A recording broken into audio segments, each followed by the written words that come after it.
Hey everyone, and welcome to episode 2 of Be For Real. As you know, I'm your host B, and we're here to talk for real to amazing people about real things.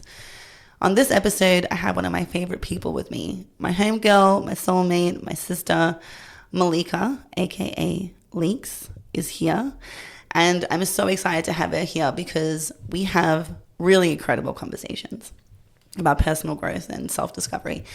And I really wanted to share a conversation with you, and I hope that you may take away something from this that you didn't know you needed, or you hear something in this that you really wanted or were seeking. So I hope that wherever you are, if this lands to you, that you get what you need from this conversation. So Malika is an incredible masseuse, y'all. Hit her up on Instagram. I'll send her link at the bottom of this episode. But also an amazing self-love mentor and guide. So I'm excited for her to share her journey, her life journey here with you all. So what's up, Leeks? Welcome to the show. Well, that was a great intro. Thank you so much. I didn't need to rehearse it or anything. It's easy to talk about people you love, y'all. I'm so grateful to have you on the show, and I really appreciate when people come on and are willing to share their story with all of you. You know, there is power in vulnerability and owning your stories, and Be For Real is a space where I want whoever's on the show to feel empowered to share their story in their own way. So thank you for coming on the show today. The theme of this episode is that through every breakdown, there is a breakthrough, y'all. And we have had many a breakdown in our lives, the both of us, but in terms of had many a breakthrough. And I think Malika's story is so powerful to listen to because I know it will be relatable to a lot of people out there. And I hope that you enjoy it. So let's get into it. So Maliki, let's say it's 10 years ago and you're living your life, you're going about your business. Can you give us an understanding of what life was like for you 10 years ago, day to day? Because only in you all understanding that, you will understand why the journey is so significant to who you are now. Yeah. And of course, just like everybody's, mine is such a individual, unique journey and very significant to me, I suppose. 10 years ago, I was mid-20s and living on autopilot, just like I think most people in their 20s are. We're just, living life, doing what you do, learning as you go. I was sort of in the middle of my career working in community services within the homelessness sector. It was something I felt very passionate about at that time. And was working in the industry, had moved out of the family home, was sharing rental property with a friend, living my best life. I had started to travel overseas at that time and was pretty much entering into a new relationship after coming out of some pretty heartbreaking relationships prior to meeting the man in at 26. And then going on to be my husband, he ended up being. So it was an interesting time, but it was also one that was freeing in the sense that I was just living, autopilot, doing what most 20-year-olds do. Yeah, pretty much. And with that time, while you're working in the community services sector and you were in that new relationship, would you say you knew what you wanted? Or would you say you knew what you wanted and you knew where you were going? I would say that I thought I knew what I wanted and where I was going. It was a loose plan, but it was a common one. It was one that I think most women, at least in their 20s, would be aspiring for. And that is to have, I suppose, a career where you climb the ladder, where you have job security, where you meet the man, where you get married, where you buy the house, and all your dreams come true. So it was a pretty loose plan, But it was definitely something that I had always wanted, which was family, marriage, the house. That was sort of the plan. And then I sort of hit a point, I think, within the community service sector where I started to feel like I wanted to do more. And I wanted to do more in a way that I felt limited at the time in the role that I was in, to be able to provide real transformation within people's lives. And that sort of led me to life coaching, which is where I embarked on the life coaching journey. And that started my whole personal self-development journey, that wasn't my intention. The intention was to become a life coach to help others. But, surprise, it actually helped me. And that's how that sort of started in terms of personal development. So what was it like for you, leaving a career that you'd spent most of your adult life in? It was a pretty big time in your life to step out of that. What feelings led to that change? Were you enjoying the role? Were you not enjoying it? How was it affecting you in showing up day to day in that role you were in the sector? It's really interesting because at that time, I feel like I was playing a role in my life. And so when we're talking specifically in my mid-20s, when I was leading up to leaving the industry at that point, because I just want to preface by saying I didn't just leave that industry once. It's like a relationship. I kind of went back and forth a little bit. And so that first time when I left, I was also in the relationship with my then partner at the time.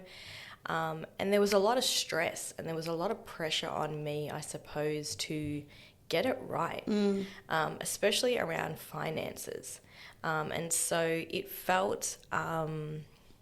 on the one hand, I was excited to sort of embark on this life coaching journey, and I felt very passionate about it, and I had a lot of ideas around establishing my own coaching practice and things, and that was exciting. So leaving the job at the time wasn't a hard decision. It definitely had its own sort of moments of grief and loss. I was leaving an organisation that I'd been with for quite some time and my colleagues, and stepping away from an industry that I had been in for a number of years. But because I was moving into another area where I felt like I was still going to be of service, I didn't really have that guilt that I was moving on to something that wasn't meant for me or anything like that. However, the next few months after that was really challenging because my then partner at the time sort of put a little bit of a time frame on me in terms of you have to be earning a certain amount of money by a certain amount of time, which really ruins the creative juices when you're trying to be an entrepreneur and set up your own business, and you've got your own insecurities. And I was suffering from imposter syndrome and, not knowing if I was a worthy enough life coach, and there's a whole bunch of stuff that comes with that. So it was really challenging, I suppose, to try and explore a new career, one where it was self-led, and I had to really believe in my own skills as a life coach to be able to provide such a service, but also meet the needs and the demands of my partner at the time, and sort of not feeling good enough. So it was a challenging time, but it wasn't just one thing about leaving my career and moving in another direction. It was also the added pressure and expectations of my partner at the time that probably didn't help. So you've taken a chance on yourself, you've left the sector, you've decided to invest in yourself and back yourself with this life coach business. What's the next chapter for you? Starting out on your own, going into a new marriage? Was there a breakthrough at that time? It seems like you were on the right path, taking a new chance. What was that next few years like? Yeah, well, I suppose it's important to say that the life coaching business didn't take off. It didn't pick up off the ground. I wasn't ready. I wasn't ready in myself to be able to do that at the time. And I tried a couple of other jobs and things like that to make money, and then I ended up finding myself back in the community service sector, only working with young people. So it was something completely different, but I also got to use my coaching skills. So it was a great way to be able to integrate my coaching skills with the community service sector, which, you know, I hadn't really considered as an option up until that point. So I did end up back in the community service sector using my coaching skills. Relationship at the time was on the up, in the sense that we got engaged, we got married, we bought a house, we were living together. You know, life was moving forward, and I was feeling comfortable and confident in my role at work. And so from the outside in, I suppose it all looked good. But there was also a lot of pressure within the relationship to be a certain way. And throughout those years, I definitely lost big parts of myself trying to be someone that I was not, in order to please my partner or to feel good enough. And so, yeah, I would say that there were choices that I made that took me further away from who I am today, because I was in a relationship with someone who probably just wasn't the right person for me. But I wasn't confident enough in myself to feel like I could do that on my own. So what did that time look like for you in terms of wanting to do the work to connect to yourself after being disconnected for so long? What sparked that journey to accept yourself or to question the role you were playing in the relationship or in your life? What did that work look like for you? You know, it was interesting because I would go to work, and this ties into me saying that I was playing roles, not consciously, but I would go to work and I would be one person. And I would come home and I would be someone completely different. And I suppose after a while, that actually started to become more conscious to me. What started out as an unconscious behaviour then became, oh, I'm not feeling so great. Maybe I don't want to go home. Or when I would be at home, I would be like depressed. I would be a shell of myself. I wouldn't really engage or want to be a part of what was going on around me. And I started to feel like I didn't belong in my own marriage or in my own house or with the people that I had formed a family with.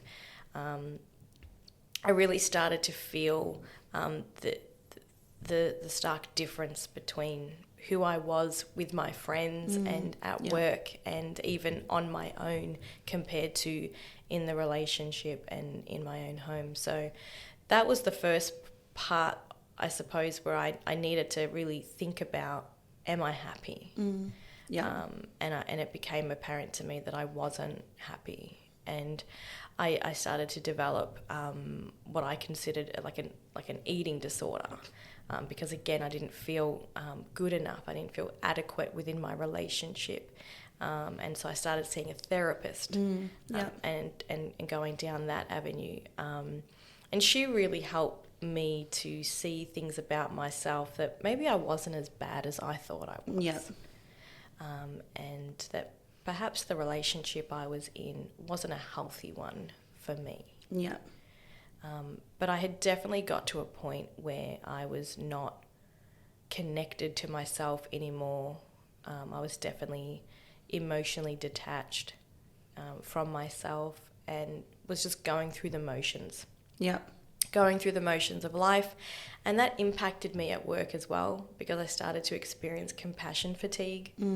And whilst I was good at my job and it fulfilled, you know, finances and it funded a lifestyle and things like that, again, I was playing a role that I didn't want to do anymore, but it sounded good. You know, to be managing a program, and working with young people on the outside looking in. What a great title, what a great thing to do, what a great person you must be, you know. So I think I attached myself to certain titles where it was like, you know, team leader, manager, wife, daughter-in-law, homeowner. These type of things, you attach yourself to these titles and then they start to become you. But I wasn't those things. Or I definitely didn't feel like those things and me belonged together. And it's a hard feeling when you start to realize that on a conscious level.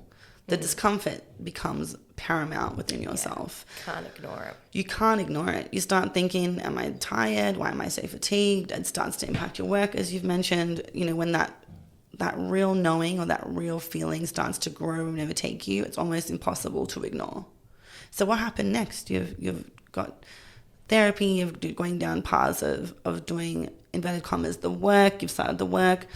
What happens next once you started to feel like those roles were actually not you? Yeah, I think it just got to a point where I was just so immensely unhappy in myself that I just couldn't do it anymore. And me and my partner at the time, or my husband at the time, you know, we had several conversations about things, but we just weren't aligned. Yeah.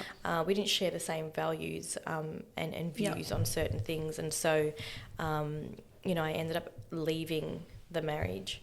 It was probably one of the hardest things that I went through because when I left, it then meant I had to live with myself. Yeah. And that was a self that I didn't know. That was a person who didn't make sense to me.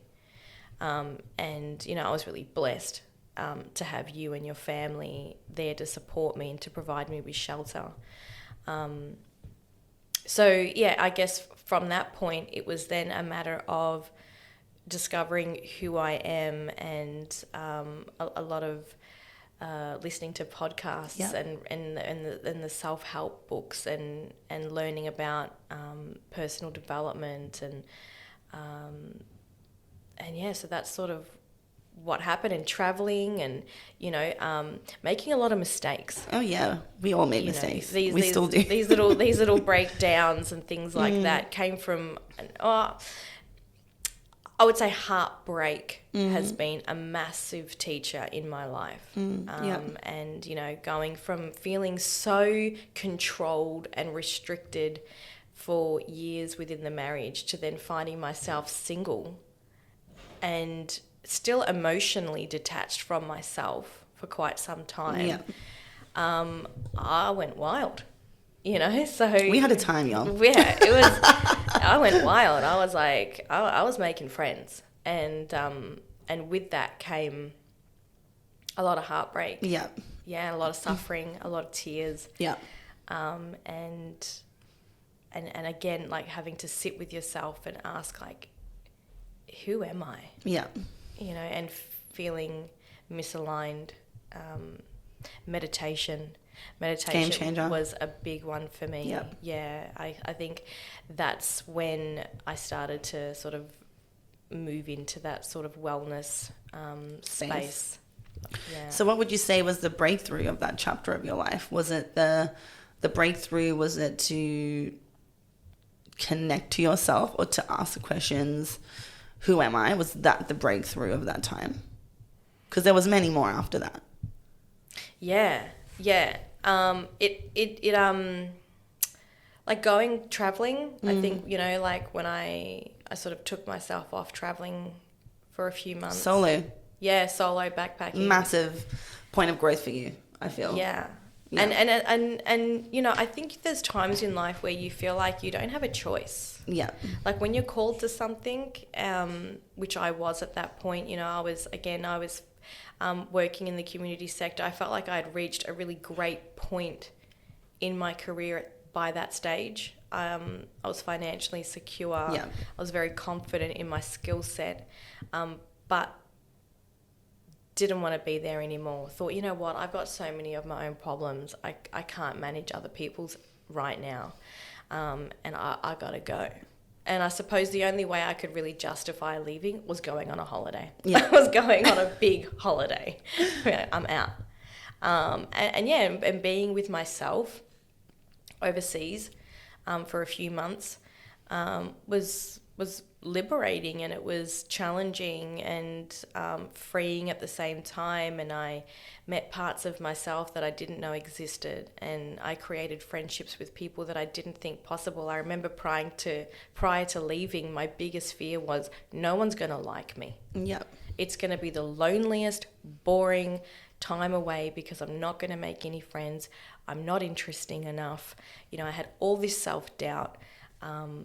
But I did it, and, you know, thanks to different types of social network apps and just being in vacation mode and putting myself out there, I met so many wonderful people, had the time of my life. It was, you know, had so many self-realizations about myself. Solo traveling, like, Game changer. hashtag for everyone. Have to try it. Yeah, have to do it. It's such a pivotal moment in your life to be away from the normal routine and the people that you know and the spaces and the obligation, responsibilities. Yeah, and to explore yourself and the different parts of yourself. Even just simple things like, what do I want for dinner? Do I want to walk to this place? 100%. Do I want to take a Uber? Does it matter? Is no one going to be? Should I walk? Is it the right thing to do? You start to have all these conversations with yourself when at the crux of it, it's like, just do what you want to do. Yeah, and you develop this level of trust and confidence within yourself that you never knew you had. Yeah. Because you've only got yourself to rely 100%. on, right? So, it was a great learning opportunity. And that's where I think the butterfly effect began for you. You were like cocooning, you'd left the sector, left the marriage, was starting to uncover all these new layers of yourself. And you went overseas for a few months, you did your backpacking thing, you proved to yourself you could do it, which was a big catalyst for that, like letting yourself know you can do this. So you come back to Melbourne, and then what happens? And life hits you. And, you know, you think you've got a plan, and everything changes. Yeah. And at that point, there were some big things going on in my family. Yeah. And I guess I felt so refreshed and confident in myself at the time that I thought I could take on something pretty big, and that was taking on the care of my 3 nieces and nephews at the time, pretty much full time. And so I then took on the responsibility of looking after them, working part-time in just a casual, like in a customer service sort of role, which had less stress in it, but a lot less money as well. So that came with its own stresses. Yeah. But it was something I was willing to sacrifice at the time, to make more time for my family, to look after the kids. I made huge changes. I sold my house. I moved places. I was now a full-time auntie. And, you know, I guess I didn't have a huge plan of what I was going to do next when I came back from vacation, which probably had pros and cons, because that then meant that I was open to anything. Yeah. And whilst I'm not saying that what I did was wrong, it certainly turned out to not be, you know, my destiny. Yeah. That's not really where life was going to lead me ongoing. And so it was maybe a year into it that I had like a serious breakdown. And again, I discovered at that point that I was living a life that wasn't mine, but one that I sort of had inherited and also took on because I felt like I was the only one who could. Yeah. You know, and that sense of loyalty to your family, and wanting to show up and be there for them, and that empathic side of myself that just wanted to give them the best life, led me to making decisions that took me further away from myself. Yeah. To the point where, I just had like a mass breakdown. It was huge, and it was so sad. It was such a sad, horrible, painful breakdown. And to realize in that moment that the life I was living wasn't mine, but it was actually something that had been developed since childhood. Yeah. You know, it took me right back to being a child, and in the family that I was raised in with my mother and my father. And, you know, my mother has experienced mental health all my life. And I've been used to nurturing her and looking after her. and again, putting my own sort of wants and needs aside to ensure that she was happy and looked after, and sort of parenting her from a young age. And my father, who did the best he could as well as my mum, but was very conditional in the sense that, you sort of had to meet certain requirements to feel loved and respected. So there was a lot of work involved, I suppose. So you felt like you had to be deserving of love and to be worthy and respected. You had to meet certain requirements and do certain things, and you had to be the best you could be. And so that sort of developed a persona in myself. And so I ended up finding myself in a life that wasn't mine, but one that I thought my mum and my dad would be proud of, and one that my mum would need. And I found myself as a full-time carer to my niece and nephews, which, like I said, ended up having a massive breakdown. And then on the flip side of that, the kids sort of went to other family members, and so that all sort of took care of itself, which was a blessing in disguise, which there always is blessings on the other side of these 100%. breakdowns, because we take on things that we feel like no one else can do. But, when we resist what's meant to be, you feel the force, you feel the resistance. 100%. And as soon as I made the decision to walk away and try a different path, that all resolved itself. Yeah. The kids were looked after, there was ways around it, there was a lot of resolution that happened within the family whilst I had the kids. So, we were able to have the parents more involved, and, so there was so many blessings that came out of that. And I then went on to live by myself, which was a big fear of mine. The thought of being with myself, I thought, again, I'll be lonely. Yeah. I don't like myself enough to want to be with myself. I think I even remember you saying that exact quote. I remember you being like, how am I going to spend all this time with myself? I don't even like myself. But to your point around blessings and the other side of things, I think, lessons come in all of their forms. Some great, some not so great, some good, some bad. But there is lessons in everything. And I think that time of your life, it's so funny how God works and the universe works, because you want such a high from this trip. And then you come back with this newfound confidence, and then you're tested. Are you going to take this role? Is this the role for you? The universe will give you what you need, even if it's not what you want. It gives you what you need. And to go through that again and come out the other side through a breakdown, only to have a breakthrough at the end of that, after starting to live on your own and going through that whole experience, nothing happens by mistake, is the point. No, and it's like, you get to a point of leveling up. Yeah. And then God's like, okay, you learned that lesson, you're ready for the next one. Yeah. And so definitely, I mean, even the year with the kids was so crucial, because I grew so much in sense of like my independence. I sold a house, I got another house, I furnished it myself, I learnt my own sort of style. I learnt my parenting style even, and how to look after a household on my own, like a single parent. And so there was definitely growth, and there was confidence that came from it. It's just that it wasn't the life for me. Yeah. I found myself once again in a life that wasn't the one that I chose, but was the one that I thought was right. And I think that's such a pivotal point, especially with the pressure in society today, that there are so many tick boxes, as you said earlier. Like, you think you have the life, the house, you need to get property, you need to have it in your career, you need to be married, or you need to be in a relationship. There's so many of these societal pressures that get put in place for everyone. And at times, whether it's through family, it's through peers, you can honestly feel like you're just trying to catch up, or you're just trying to meet everyone where they are, without taking a second to actually think, is this really what I want to do? Do I really need to buy this house right now? Or do I really want to travel for a year? Yeah. Do I really want to go into this job that I hate? Or am I thinking about starting my own business? It's such a pivotal time in history where we are with social media and societal pressures to really ask ourselves those questions. Because if you don't, nobody will ask that for you.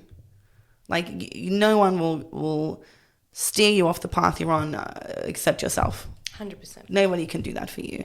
It might mean you got to bang your head against the wall a few times, Maybe buy the house and see how that goes. Maybe stay in the career and see how that goes. But pain pushes until the vision pulls, people. You will continue to go down these paths of, at times it just seems like challenge after challenge until you're like, maybe I should start looking at other areas. Maybe I need to start looking at, maybe there's another way. Yeah. And the reason I wanted Malika to share this story is because it never is a linear process, y'all. It's never just we have a hard time when it's up and up and up. There is always challenges. Yeah. There is always growth. Backstepping, the sidestepping, the skipping 100%. a few steps and coming back around. And that's life, which is why we have real conversations on Be For Real, because life is not linear. The journey is just not up and up and up. It's up and down and down and down and down and up and up and up and down and down and down again. And how crucial those lows are.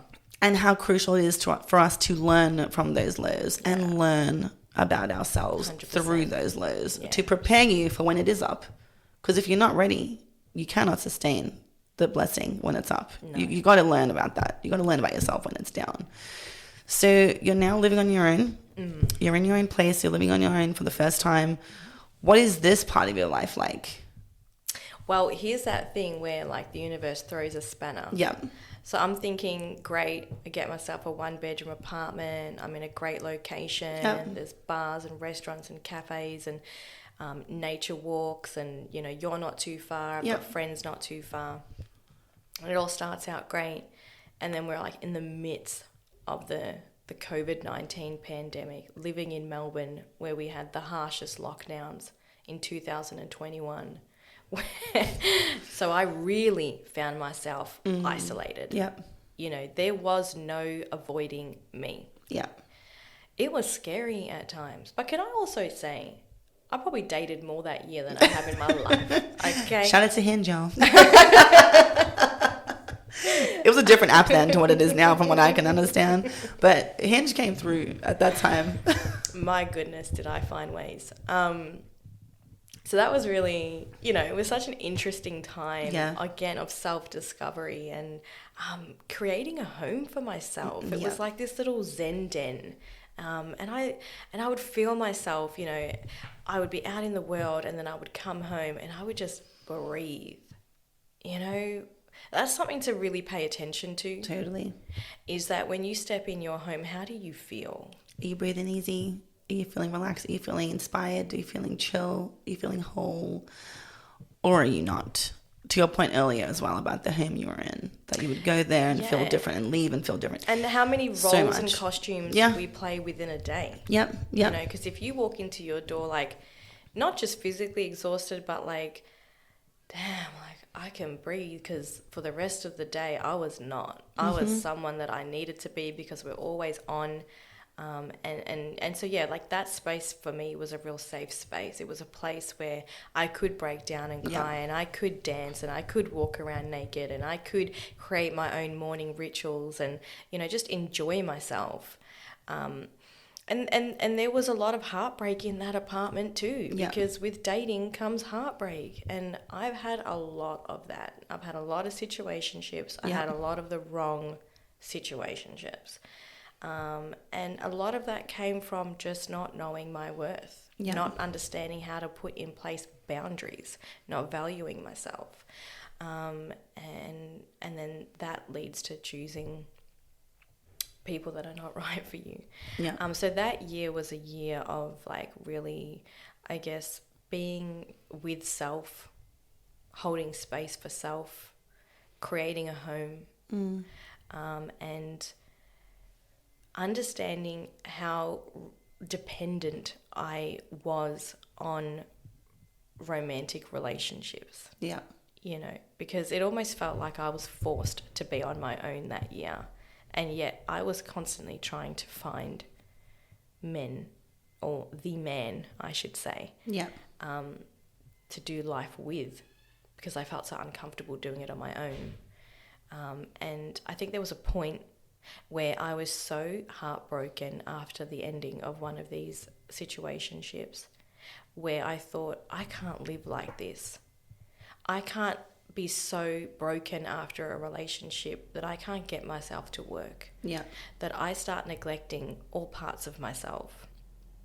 where I, indulge in bad habits because I'm so sad and so broken. That's the breakthrough, no? That's the And breakthrough. I was so, it made me so anxious to think about the next breakup. How would I handle that one? How would I cope? I would be curled up in a fetal position in bed, not knowing how life will go on. And so that to me then, the breakthrough came from doing the work and realizing, okay, I can either keep making the same mistakes or I need to change something within myself so that I can be confident on my own, because I can't keep finding myself in these situationships needing other people to fulfill me.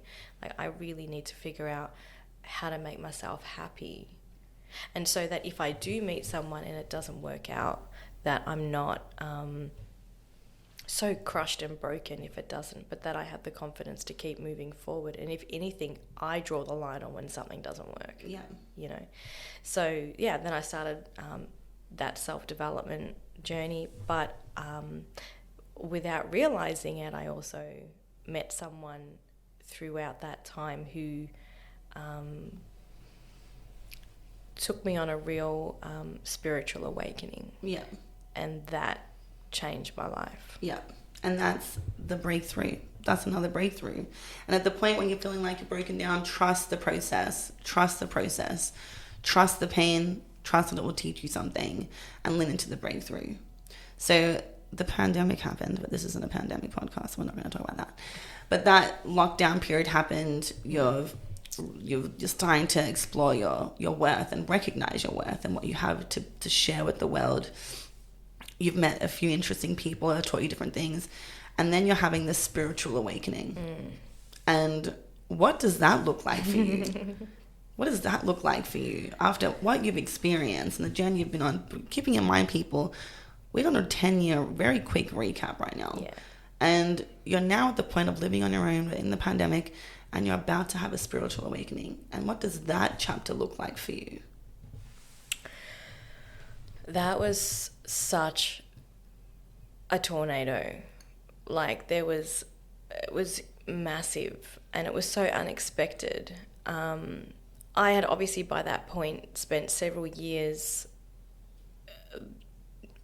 dabbling in personal development and self-help books, and I was quite used to the idea of meditation and sort of doing different types of self-hypnosis. And so I was breath work and things. I was already comfortable with the idea of going within and meditating and getting myself to a point of, I guess, stillness. But it was in meeting someone who, I don't know, it was just like this whirlwind of a romance. And it took me into parts of myself where I couldn't run.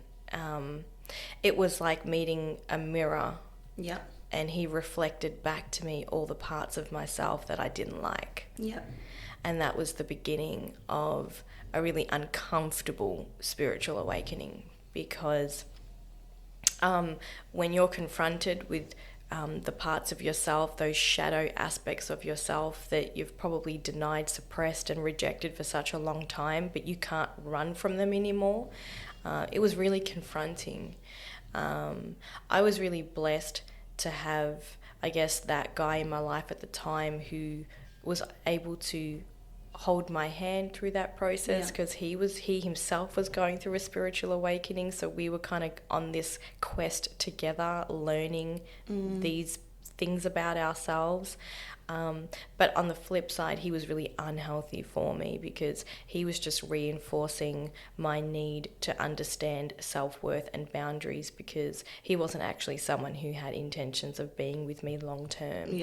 And so I had to, again, learn self-worth, standing up for myself, and putting in boundaries and saying, I like you, but this isn't working for me. And that took me like 8 months of going back and forth with myself and these self-discoveries, and a journey of being comfortable with myself.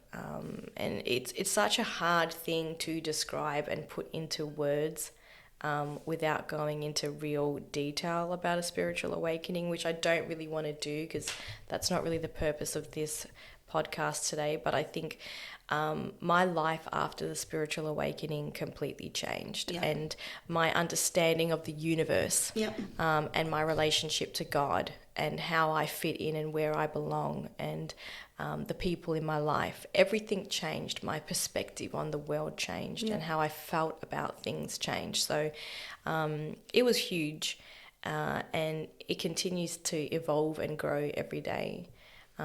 But that was a really interesting time. So we're now at what, 2022, 2023? Yeah. This timeline? Yeah. You've had an awakening. You've found your space in the world. You've recognized your worth. What was the next year like for you between 2022 and 2023 in terms of your breakthroughs?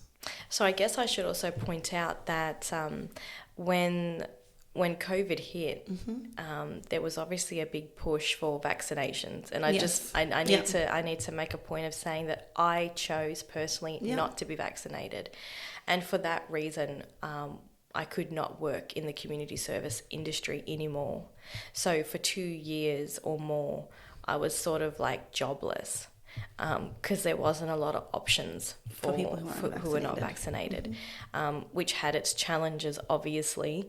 I could no longer live on my own. I had to go and move in with family. That was massive for me. I've never had to ever depend on anyone. I've always been very independent, always financially stable, and I now found myself in a situation where I had to really shed my ego.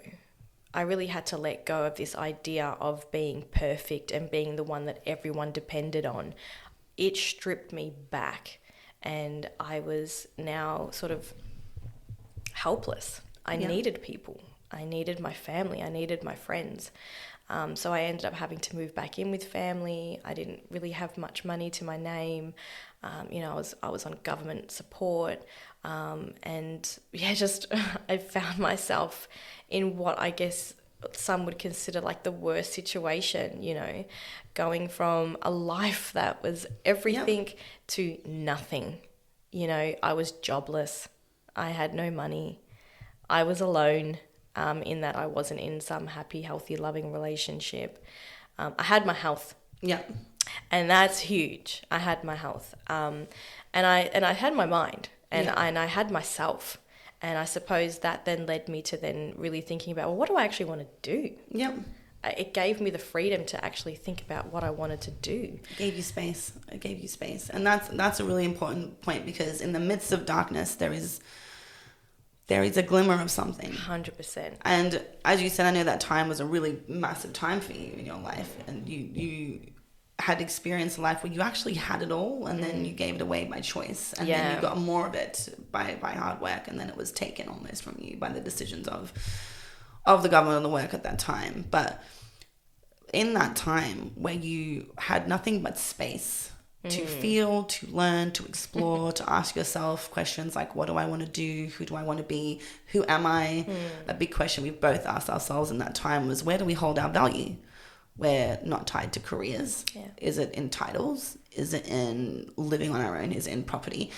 Those moments where you're stripped bare, where it's nothing but you and your thoughts and sometimes your ego, make you have to ask yourself those questions. Yeah. Make you have to explore, is this my ego that is bruised, or is it me? And if it's my ego, well, I kind of got to let that go or work through what that means.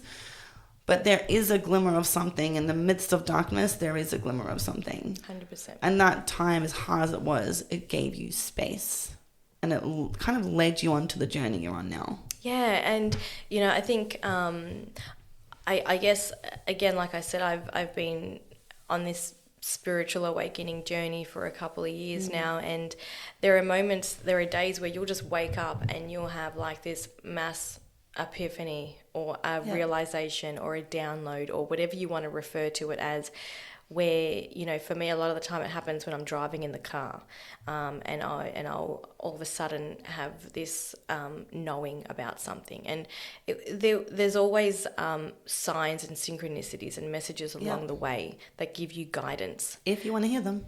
If you want to see them. Correct. Yeah. Yeah. If you're ready to. And it just feels right, and Yep. things just make sense. And I started to realize that, you know, everything is working for me, and everything is always going to work out. Yeah. And to just not take it so seriously, and to be open to trying new things and new ways, because I'd lost everything. I had nothing more to lose. Yeah. So yeah, it led me into education, and then I found myself, you know, studying massage therapy because I really had this need to want to work with people. I've always wanted to be of service to others, Yeah. and I've always wanted to, I guess I'd had my own journey of healing, and it started with self-touch. It started with me looking at myself in the mirror, talking to myself, holding space for self, and holding myself in such a loving, compassionate, soft, sensitive way, allowing my femininity to come out, and feeling the healing that was coming from my own hands led me to say more women need to be aware that we have it within ourselves to provide ourselves with that level of love and compassion that we are seeking from the outside. So that was a huge point for me to think, how can I share this with women? How can I get other women and people in general to understand that healing power is within us, but that power of physical touch, human touch, is so important. And so that led me to massage and wanting to work with people with my hands, and energy, I suppose, and meditation and breath work, which took me on that journey of self-love as well, which I've been on for quite some time. But that's sort of where it led me, and you know, now I'm working in the industry, and I'm mentoring and coaching as well on self-love, and that's where I ended up. And it was a road to get there, but it was the right road. It was the right road. It's such a different life now. Totally, you know, different. I'm working with my hands, Yeah. and I'm providing healing through my hands, and it's such a rewarding service to be able to provide.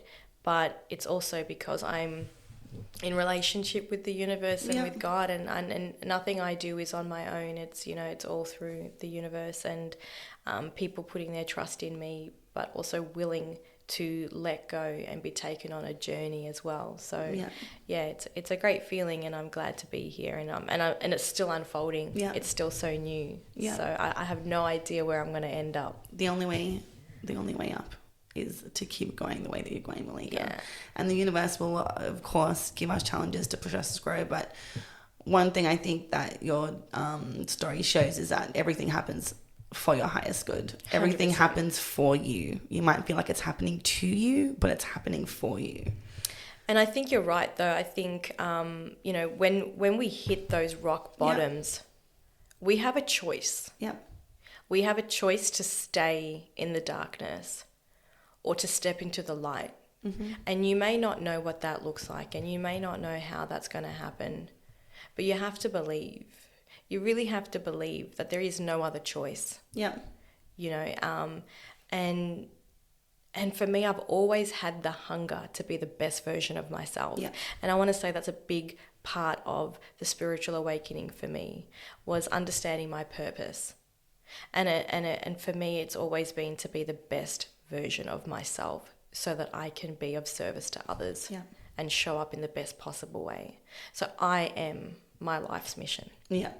And that may sound a little woo-woo to some people, but that's what's led me to where I am now, and to always get up and to always keep moving and to always believe that there is another way. And having that strong faith and relationship with the universe. I'm yet to be proven wrong.